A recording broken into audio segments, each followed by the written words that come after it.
जब नारद जी नृत्य लोक पे आए थे तो उनका मन बड़ा चंचल था। उनके मन में अनेकों अनेक सवाल थे कि इस भगवान की बनाई हुई इतनी सुंदर सृष्टि में ये क्या, कोई भी सुखी नहीं है, सब अपने आप में दुखी है, कोई भी किसी की सहायता बिना स्वार्थ के नहीं करता, ऐसा क्यों है। देखते देखते उनकी जो मुलाकात होती है वह होती है भक्ति महारानी से। अब ये भक्ति क्या है, भक्ति कौन है, इसके विषय में भी हम जानते हैं। भक्ति जो द्रविड़ देश में उत्पन्न हुई है, कर्नाटका में बड़ी हुई, आगे चल करके महाराष्ट्र में इसको कुछ जगह सम्मान मिला और गुजरात आकर के ये वृद्धा हो गई। वृद्ध होकर के जब यह आगे को जा रही थी तो वृंदावन में आकर के यह पूर्ण रूप से तरुणी हो गई, जवान हो गई। पर यह जो इसके जो दो पुत्र थे ज्ञान और वैराग्य, ये जर्जर अवस्था में है। इस प्रकार से उनकी अवस्था हो गई थी कि उन्होंने कुछ चेतना ही नहीं रही, उनकी चैतन्य अवस्था पूर्ण रूप से क्षय हो गई।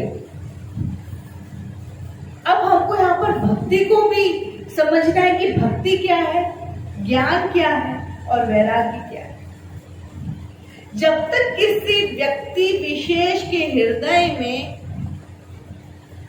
निस्वार्थ सेवा उत्पन्न नहीं होगी, किसी से निस्वार्थ प्रेम उत्पन्न नहीं होगा, वहां पर भक्ति कभी जागृत नहीं हो सकती। भगवान के मंदिर हम तभी जाते हैं जब हमारे मन में कोई कामना विशेष होती है। अब पर जब हमारी कामना पूर्ण हो गई तो हमने क्या किया, भगवान के द्वार पे जाना छोड़ दिया। हमने प्रण लिया था कि भगवान ये कर दोगे तो हम 5 साल तक सोमवार के व्रत करेंगे। ठीक है, भगवान ने व्रत, आपने व्रत किए, भगवान ने श्रवण कर लिया, आपकी मनोकामना पूर्ण हो। पर क्या हुआ, 5 साल के बाद शुगर हो गई, करते नहीं बनता है, ब्लड प्रेशर हाई रहता है, तो व्रत तो संभव है ही नहीं। अब इस उम्र में कौन व्रत करेगा। आजकल के थोड़े से सेंटेंस ये हो गए हैं माता जनों के मध्य में। अब आगे चल करके क्या होता है, हमारी कामनाएं जब पूरी हो गई, फिर धीरे धीरे हमने भगवान को पूजना छोड़ दिया। फिर भगवान ने धीरे धीरे करके अपना नेत्र खोलना चालू किया। तीसरा तो क्या होता है, हमारे घर में कलेश, हमारे काम नहीं बनते हैं, दुख, शारीरिक दुख, पीड़ाएं और मान सम्मान में ठेस, हानि इत्यादि ये सब कार्य होने लगते हैं। अब जाकर के जब भक्ति ही क्षय हो गई तो ज्ञान कहाँ से रहेगा। ज्ञान क्या है, आपकी कामना नहीं, जो आपको संस्कार मिले हुए, जो आपको संस्कृति के अंतर्गत जो आपको श्रवण करवाया, वह सब आपके ज्ञान के ही मार्ग हैं। आपके माता पिता ने आपको यह ज्ञान दिया कि ये भगवान ठाकुर जी की मूर्ति है, ये श्री रामचंद्र जी का विग्रह है, ये शंकर जी का विग्रह है, हनुमान जी की मूर्ति ऐसी रहती है, इस पर सिंदूर का चोला चढ़ता है, आदि आदि। ये सब संस्कार आपको पूर्व में आपके पूर्वजों से प्राप्त हुए, तो यह सब ज्ञान है। जब भक्ति होगी आपके मन में कि यह भगवान को है, हमको पूजना चाहिए, इन पे अभिषेक करवाना चाहिए, तो वह आपकी जो भक्ति जब ज्ञात होगी, जब जाके आपको वैराग्य आएगा। पूर्ण रूप से वैराग्य कब प्राप्त होता है, जब हम पूर्ण रूप से शुद्ध बुद्ध होकर के भगवान के श्री चरणों में हमारा भजन लग जाए, हमारा कीर्तन लग जाए। आप अभी इधर बैठे हो कुछ ज्ञान प्राप्त करने के लिए ना, तो ये आपका वैराग्य खींच लाया है आपको, क्योंकि भक्ति आपके मन में आपके ठाकुर जी के प्रति पूर्व से विद्यमान थी, पर ज्ञान था, आपको ज्ञान अर्जित करने के लिए और जिज्ञासा होती ना। और अब जैसे छोटे बच्चे को अपन कोई कथा सुनाते हैं, है ना, आजकल तो क्या वो मंकी डंकी की कुछ कथा को स्टोरीज वगैरह सिखा दो, डोरेमोन टोकीमोन सिखा दो, तो क्या होता है, उनको लगता है कि और कार्टून देखें और कार्टून देखें। तो आपके मन में जो भक्ति है, तो उससे आपको ज्ञान प्राप्त करने की और जिज्ञासा है। अपेक्षाएं हैं कि क्या है भगवान का और स्वरूप क्या है, हमको और अच्छा श्रवण करना। क्योंकि भागवत कथा तो आप तो प्राय आस्था संस्कार पे तो ऐसे ही श्रवण करते रहते हो, एक ही कथा है, पर इसमें क्या है, उसका तत्व क्या है। आप जब तक इसके तत्व को नहीं जानोगे ना, आपकी मन की चंचलता, आपकी मन की भक्ति जागृत नहीं होगी। तो यह सब आप अपना काम छोड़ करके बैठे हैं, अपने घर में क्या हो रहा है सुध बुध, कहीं गैस पे रखा हुआ दूध तो नहीं फन गया, कहीं कुछ हो तो नहीं रहा, सुध बुध खोकर जो बैठे हो आप, यही वैराग्य है। यही वैराग्य आपको ज्ञान दिलाएगा और ज्ञान से आपको भगवान की परम भक्ति प्राप्त होगी। ठीक। हनुमान जी को कितनी भक्ति थी श्री रामचंद्र जी को? एकमात्र हनुमान जी ने बिल्कुल सिर्फ रामचंद्र जी का नाम लेकर के अपनी यात्रा प्रारंभ करी थी। क्या इतना बड़ा समुद्र तार के चले गए? और किसी वानर में इतना दम नहीं था। क्यों? उनकी भक्ति निश्चल थी, उनमें कोई प्रकार का कोई छल कपट नहीं था। जामवंत भी जा सकते थे, अंगद आदि कितने सारे वानर थे, नल नील और पता नहीं कितने कितने वानर थे, कोई भी जा सकता था ना। पर हनुमान जी ही क्यों? क्योंकि उनके मन की भक्ति पवित्र थी। हनुमान जी एकमात्र निमित्त बने भक्ति के उदाहरण के। अब यहाँ पर भक्ति तो हुई, तो भक्ति ऐसी भी हुई, एक सुरसा नाम की राक्षसी आ गई थी, तो उन्होंने बोला कि मैं पहले तुम्हारा आहार बनाऊंगी, फिर मैं तुमको जाने दूंगी। तो हनुमान जी ने क्या किया? बहुत बड़े बन गए, फिर सुरसा भी बड़ी बन गई। धीरे धीरे धीरे धीरे वो चौपाई आती है, जैसे जैसे सुरसा बदन बढ़ावा तासु गुण कपि रूप दिखा। हनुमान जी ने उनका प्रण भी पूरा किया, मुंह में से गए, कान में से निकल गया, बोला माता जी मैं जा रहा हूँ। भक्ति आपकी सत्य होनी चाहिए, भगवान आपको मिल जाए।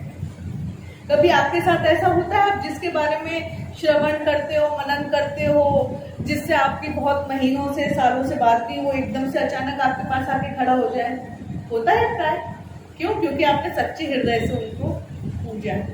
ये तो व्यक्ति विशेष की बात कर रहे हैं। अगर आप व्यक्ति विशेष में अगर आपके सामने अगर कोई आके इस प्रकार से प्रकट होता है, तो भगवान भी आके प्रकट होता है। भगवान आज भी आकाशवाणी देते हैं कि आपके साथ ऐसा होने वाला, ये मत करो। आपकी बुद्धि को अंदर से जागृत करते हैं। मंथरा की बुद्धि फेर दी थी सरस्वती माता ने, कब? रावण को वनवास भेजने के लिए। अगर राम जी वनवास नहीं जाते तो रावण का उद्धार नहीं होता। अगर आपके मन में कोई भक्ति सत्य है, तो देखो कुछ अपना छोटा मोटा कुछ चीजें गलत भी हो रही हो ना, बुरी भी हो रही हो ना, तो ज्यादा माइंड नहीं करना चाहिए। क्यों? भगवान ने उसके पीछे कुछ अच्छा कुछ लिखा है। ये सब हमको हमारी ग्रंथ कथाएं ये सब श्रवण करवाती है। इसी प्रकार से भक्ति महारानी को वहां पर जब नारद जी देखते हैं कि यह तो युवती है और इनके जो दो पुत्र हैं ज्ञान वैराग्य इस प्रकार से जर्जर अवस्था में कैसे, अब वहां पर भक्ति महारानी यमुना जी के तट पर बैठे बैठे रुदन कर रही हैं और अचानक से वहां पे नारद जी आते हैं। तो नारद जी को देख करके बहुत प्रसन्न हो। आप अगर किसी प्रकार से संकट में हो और कोई ऐसा व्यक्ति आ जाए जो आपका संकट आपकी मनोरथ पूर्ण कर सकता है और संकटों को दूर कर सकता है, तो मन में कुछ कामनाएं जगती है ना। तो ऐसे ही भक्ति माता ने नारद जी को बुलाया।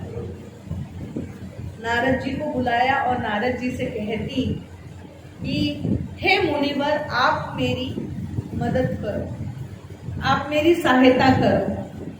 तो नारद जी ने पूछा कि ये आपकी इस अवस्था का हेतु क्या है? तो उन्होंने पूरा बताया कि इस कलियुग के प्रभाव से मेरी यह दशा हुई और कृपया करके मेरे कष्ट से मेरे को मुक्त करें, मेरे कष्ट की निवृत्ति करें। तो भगवान का ध्यान करते हुए नारद जी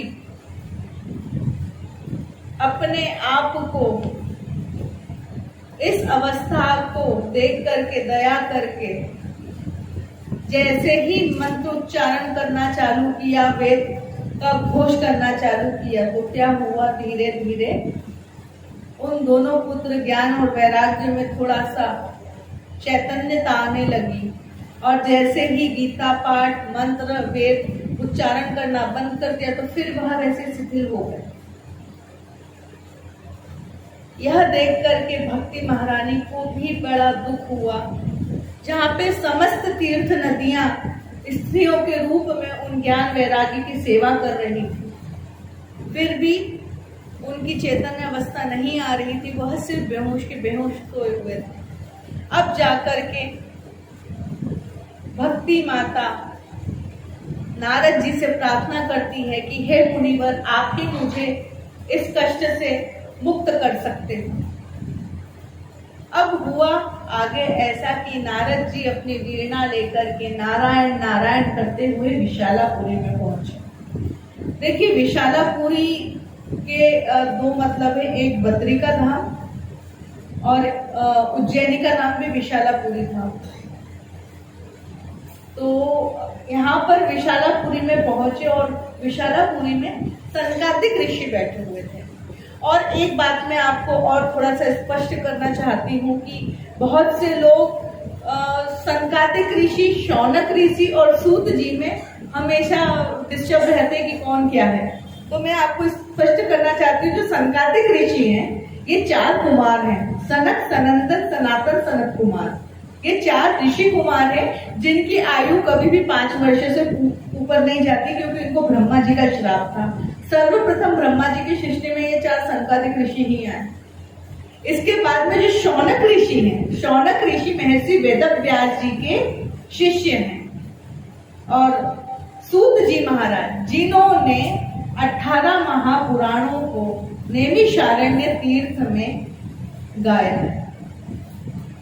अब चल करके जब नारद जी इस चिंता को लेकर के पहुंचे थे विशालापुरी में सनकादिक ऋषियों के पास में और अपनी चिंता का हेतु बताया। नारद जी कहते हैं कि मैंने इस मृत्युलोक पे भ्रमण करते करते हर जगह में गया तो देखा कि पाप कितना बढ़ गया है, पाप का कोई क्षय ही नहीं हो रहा। आजकल लोग क्रय विक्रय में तो हत्या भी कर देते हैं, मुद्राओं की कोई बहुतता ही नहीं रही। और तो और संसार में हर जगह पाप इस तरह बढ़ गया है, चोरी, व्यभिचारी, वैश्यावृत्ति हर जगह बढ़ चुकी है। अब इसका किस प्रकार से क्षय हुआ जाए? तो आगे चल के नारद जी कहते हैं कि मैंने एक ऐसी अवस्था देखी जो मेरे मन को जिसने बड़ा व्याकुल किया। वो अवस्था यह है कि भक्ति महारानी पूर्ण रूप से युवती है और उनके जो दोनों पुत्र है ज्ञान और वैराग्य, वो वृद्ध हो चुके हैं। तो इनके कष्टों का कोई मुझे आप उपाय बताइए। तो सनकादिक ऋषि ने उनसे कहा कि श्रीमद् भागवत कथा का ही रसवादन ही इनके कष्टों की मुक्ति का कारण बनेगा। अब चल करके आगे सनकादिक ऋषि नारद जी से कहते हैं कि जाओ गंगा जी के तट पर और कथा करना प्रारंभ करो। अब कथा करना प्रारंभ करी तो उसके लिए सबको पहले निमंत्रण दिया। देखिए, हम जब भी घर में कथा करते हैं तो सबको निमंत्रण देते हैं ना, तो ऐसे ही निमंत्रण किया गया। समस्त ऋषि मुनि गंधर्व किन्नर अपने आप आने लगे हैं और आते आते उन्होंने भजन गाने प्रारंभ करे, सत्संग करना प्रारंभ किया। ऐसे ही भगवान की कृपा से धीरे धीरे जैसे ही आसन दिया गया नारद जी को भागवत कथा करने के लिए। देखिए, कथा का क्रम भी हम आगे की प्रसंग में समझेंगे कि कथा प्रारंभ कैसे कैसे हुई है और ये हम तक कैसे आई है।